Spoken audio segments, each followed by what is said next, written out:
pratica um ato que eu acho que deveria ser punido, mas não está no Código Penal. Tem um outro que parece com aquele caso, mas eu não posso usar de analogia. O que faço eu? O Código de Processo resolve? Ele diz para absolver o réu. Então, eu tenho que absolver naquele caso, mas eu tenho que decidir. Eu tenho que dar uma decisão. Condenando ou absolvendo, eu tenho que decidir e tenho que justificar, fundamentar essa decisão. Agora, se eu estou no âmbito civil, por exemplo, eu vou ver que o próprio Código de Processo Civil ele vai dizer que nenhum juiz pode deixar de decidir a questão sob a alegação de omissões ou obscuridades da lei. Ele tem que procurar uma resposta para solucionar aquele conflito. Ele tem que procurar. A isso nós chamamos de completude do sistema jurídico, completude lógica do ordenamento jurídico. No nosso direito, essa completude ela é evidente pela obrigatoriedade que é imposta ao juiz de decidir o conflito que lhe é submetido. Ele vai decidir de algum modo. Então, vejam, diferentemente do que ocorria, por exemplo, início do século XIX, escola da exegese, vamos colocar França, aquela época dos códigos de Napoleão, em especial o Código Civil de Napoleão, e nós vamos ver que essa escola, ela utilizava um método que era gramatical e literal. Gramatical e literal. Toda a vida privada, eu estou falando do Código Civil, devia estar ali. O que não estivesse ali no Código, nos momentos mais radicais dessa escola, o juiz devolvia as partes e dizia: essa questão, esse conflito não é jurídico, decida por você mesmo. Então, nós vemos que é uma situação que não existe hoje desse modo aqui. É claro que eu posso devolver um conflito dizendo que eu não sou competente para decidi-lo. Aí é diferente, porque quando eu falo de competência, não é porque eu não sei decidi-lo, é porque eu não tenho a competência, aquela competência jurídica. Aquele ato não pode ser submetido a mim, como juiz. Eu não julgo aqueles casos. Aí eu posso devolver o direito, devolver o conflito para que a pessoa procure o órgão competente. Eu posso dizer, não decido, não aprecio, porque não é de minha competência. E eu declaro a minha incompetência. Se for o caso, eu declaro quem é competente. Se for penal, eu mesmo a envio. Mas se não for penal, eu deixo que a pessoa tome a providência que ela julgar cabível para o caso. Bem, mas de qualquer modo eu decidi. Eu disse, não sou competente. Eu declarei a minha incompetência para apreciar aquela questão. E esta decisão não é de mérito. Ela é preliminar. Eu não estou analisando o mérito, eu analisei mais ou menos para dizer que eu não sou competente, porque aquela questão não está no âmbito da minha competência. Então, vejam os senhores que nós temos, em termos dessa completude lógica, nós temos essa posição aqui no sistema jurídico brasileiro. Nós podemos afirmar, sim, no nosso direito, que o ordenamento jurídico nacional, ele se apresenta como uma completude lógica. Aí nós vamos ter, no Código de Processo Penal Militar, como eu disse, reconhecendo a existência de casos omissos, ele diz que esses casos omissos, eles serão supridos, isto é, eu vou poder resolver a situação de acordo com legislação de processo penal comum, quando aplicável, sem prejuízo da índole do processo penal militar. Primeiro caso. Segundo, jurisprudência. Terceiro, usos e costumes militares. Quarto, princípios gerais do direito. E quinto, analogia. Analogia. É interessante notar, falando em analogia, falando em omissões, eu posso falar também de justiça. Quando nós olhamos o nosso Código Penal Militar, lá naquela parte geral, tem aquilo que é considerado como o crime continuado. O crime continuado no Código Penal Militar, a punição é extremamente rigorosa, porque, sendo penas semelhantes, da mesma natureza, soma-se as penas e depois do montante faz-se uma redução. O Código Penal Comum, ele estabelece diferente. Ele estabelece que, sendo penas da mesma natureza, utiliza-se uma delas e apenas acrescenta-se um percentual dela, pena. O percentual que é reduzido no nosso código é do total já. E o percentual que é acrescido no Código Penal Militar é da pena, de uma pena. Então, nós temos, em alguns momentos, a reiteração de crimes.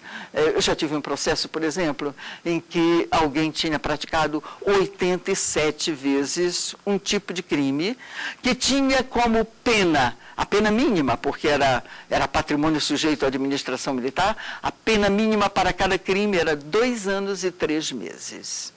Então, vamos multiplicar por 87, 2 anos e 3 meses, para ver quantos anos ficam. E aí vamos reduzir até o máximo, 2/3 o máximo, vamos reduzir 2/3. E nós ainda ficamos com um absurdo de pena maior do que o máximo previsto para o cumprimento de pena no Brasil.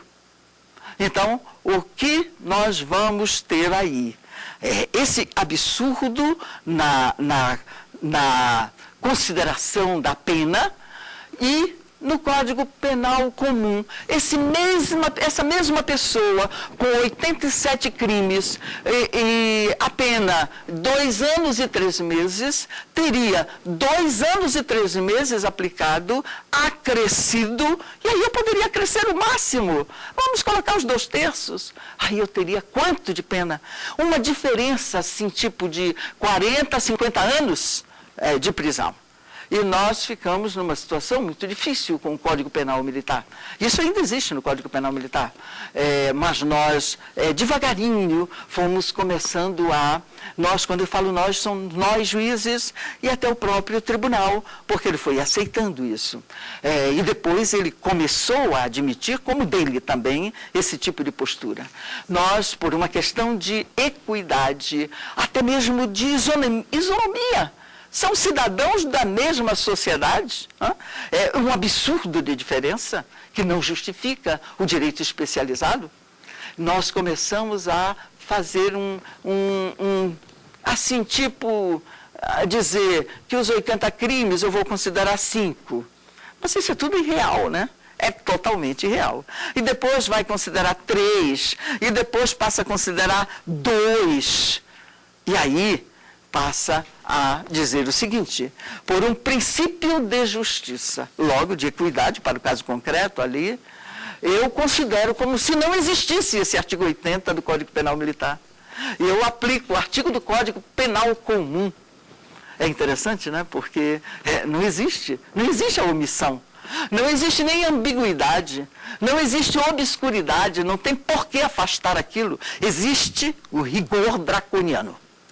É como se fosse um artigo de guerra do Conde von Lippe. É um rigor terrível. Eu diria que o Código Penal Comum estimula a impunidade. Estimula a impunidade.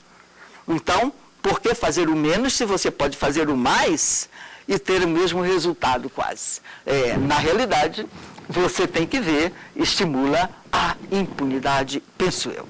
Agora, nós temos essa questão em termos de uma parte geral do Código Penal Militar, e não da parte especial. É o geral. E isto aí somente é feito porque é em favor do réu. Não poderia ser feito ao contrário, contra o réu. Porque estaria, na realidade, violando preceitos que devem estar presentes numa lei penal. Então, só é feito porque favorece o réu. Bem, em termos de analogia, era isso que eu queria dizer, há situações em que o Código Penal Militar, ele não dispõe, e nós não podemos aplicar o Código Penal comum, o Código de Processo Penal Militar não dispõe, e nós não podemos aplicar o Código de Processo Penal comum, porque aquela questão, ela não está de acordo com a índole do processo penal militar. Destoa de toda a nossa índole. Aí nós continuamos. O Código de Processo, ele vai estabelecer várias questões. Afinal de contas, eu disse que o Código de Processo vai tratar exatamente de mostrar o quem, o quando, o onde, o como, mas ele vai tratar também da investigação do crime. E a investigação do crime, ele vai tratar quando, nos seus artigos 7º e 8º, ele discorre sobre a polícia judiciária. A polícia judiciária, ele vai dizer quem exerce a polícia judiciária, é óbvio que vão ser militares, e é óbvio que ele vai dizer quais as autoridades que exercem essa polícia e como elas podem deixar ou designar outras pessoas, outras autoridades em substituição. Agora, a competência dessa polícia judiciária militar também está sendo ali tratada. E nós vamos falar disso aí logo em seguida. Em seguida, ela vai tratar do inquérito policial militar. O inquérito policial militar, nós poderíamos até dar um conceito legal. O artigo 9º, ele vai dizer, o inquérito policial militar é a apuração sumária de fato que, nos termos legais, configure crime militar e de sua autoria. Tem o caráter de instrução provisória, cuja finalidade precípua é administrar elementos necessários à propositura da ação penal. Parágrafo único. São, porém, efetivamente instrutórios da ação penal os exames, perícias e avaliações realizados regularmente no curso do inquérito, por peritos idôneos e com obediência às formalidades previstas neste Código. Então, o que nós temos ele é uma apuração sumária e provisória, ressalvando a realização de alguns exames, perícias e avaliações, desde que realizadas de uma forma condizente com aquilo que está previsto no Código. Quando nós tratamos do inquérito policial militar, nós podemos perguntar... iniciado um inquérito policial militar, instaurado um inquérito policial militar, a autoridade policial militar, isto é, o militar, ele pode arquivar esse inquérito? A resposta é não. Não é possível ocorrer esse fato. A lei determina que esse inquérito seja enviado para a auditoria militar competente. Ocorreu em que área, envia-se para a auditoria militar daquela área. Se aquilo vai ser crime militar ou não, depois será decidido, mas no âmbito do juízo, e não mais no âmbito da autoridade militar. Outra pergunta que nós podemos fazer. O Ministério Público Militar, a quem é dado vista do inquérito, ele pode simplesmente arquivar um inquérito policial militar? E lá vem a resposta. Inicialmente, não. Ele pode se manifestar pelo arquivamento e pedir ao juiz que determine o arquivamento. E nesse caso, o juiz pode concordar com ele e determina o arquivamento, ou discordar do Ministério Público Militar. E aí, neste caso, tanto haveria a possibilidade do Ministério Público recorrer, como há logo uma outra imposição legal. E o juiz já vai determinando a outra imposição legal. É claro que, se houver o recurso, em primeiro lugar,